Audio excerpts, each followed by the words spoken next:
Shalom, selamat pagi para jemaat GPD COTW Temanggung, apa kabar sekaliannya? Saya berharap saudara-saudariku, Bapak Ibu sekalian dalam keadaan yang baik-baik saja. Puji Tuhan, pada pagi hari ini mari kita sama-sama membuka firman Tuhan yang terdapat di dalam Matius 27 ayat 46. Matius 27 ayat 46 saya akan bacakan. Kira-kira jam 3 berserulah Yesus dengan suara nyaring. Eli Eli lama sabachthani, artinya Allahku, Allahku, mengapa engkau meninggalkan aku? Eli Eli lama sabachthani, jika kita menyadarinya, kalimat ini adalah suatu pernyataan yang begitu menggetarkan jiwa. Satu-satunya pernyataan yang mengguncang alam semesta yang pernah dilontarkan oleh seorang pribadi. Surga pun seolah-olah mengalami suatu keheningan yang tiada taranya. Suatu perkataan yang menunjukkan kesakitan, suatu penderitaan yang luar biasa tiada bandingannya, saudaraku. Mengapa demikian? Bukan hanya karena Kristus ditinggalkan oleh Bapanya. Ya, ketika ia berada di atas kayu salib, karena memang sejak pada mulanya mereka tidak pernah terpisahkan. Hubungan antara Bapa, Kristus dan Roh Kudus adalah satu. Lantas apakah penyebab utama yang lainnya yang Kristus telah tanggung serta yang telah ia alami? Kristus telah menjadi korban pengganti bagi saudara, Anda dan saya. Setiap dosa, hukuman, serta siksaan yang seharusnya menjadi bagian Anda, saudara dan saya telah ditanggung Kristus di atas kayu salib. Tuhan Yesus membayar secara lunas, tuntas dan secara sempurna setiap dosa dan akibatnya yakni maut.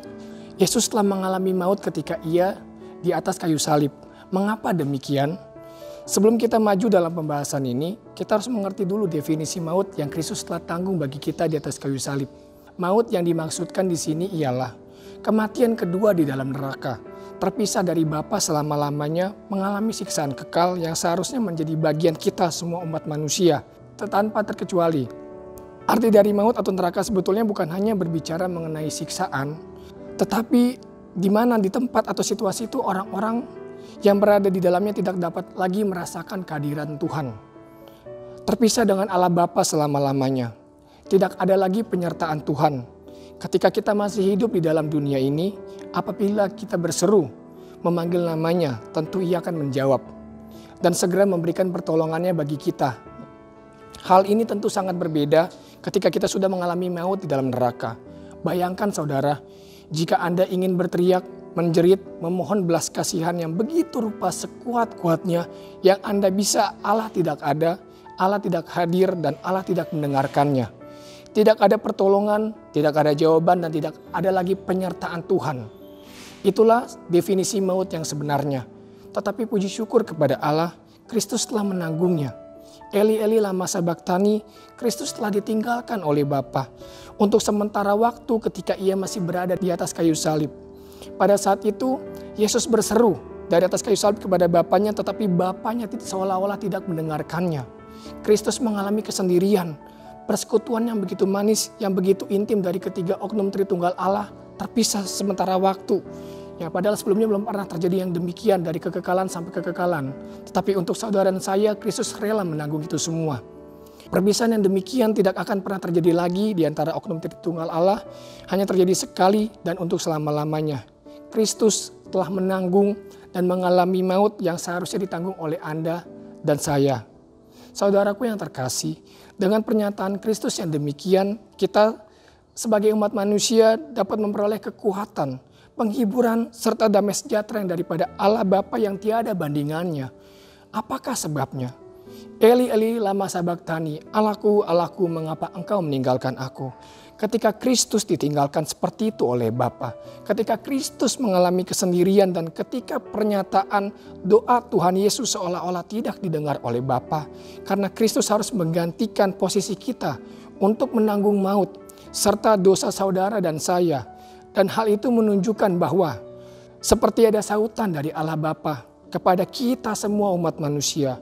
Anakku, anakku yang kukasihi, jemaat GPD COTW Temanggung, aku telah meninggalkan Kristus untuk engkau. Aku telah melakukan semuanya ini untukmu. Apalagi yang kau bimbangkan. Terimalah kasih karunia serta keselamatan yang telah Kristus tanggung. Agar sekali-kali aku tidak akan pernah membiarkan engkau berjalan sendirian. Aku tidak pernah sekali-kali tidak memperhatikan keadaanmu. Dan ketahuilah bahwa aku tidak akan pernah meninggalkan engkau sesaat pun tidak. Karena Kristus telah menanggungnya. aku telah meninggalkan Kristus, aku telah meninggalkannya, maka aku, Bapa, tidak akan pernah meninggalkan engkau, para jemaat yang kukasihi.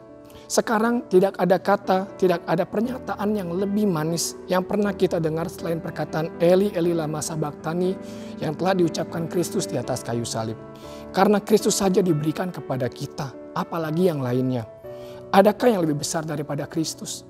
Jika yang paling terbesar saja Allah curahkan, Allah karuniakan, Allah berikan kepada kita, pasti yang lainnya juga Allah limpahkan kepada saudara dan saya.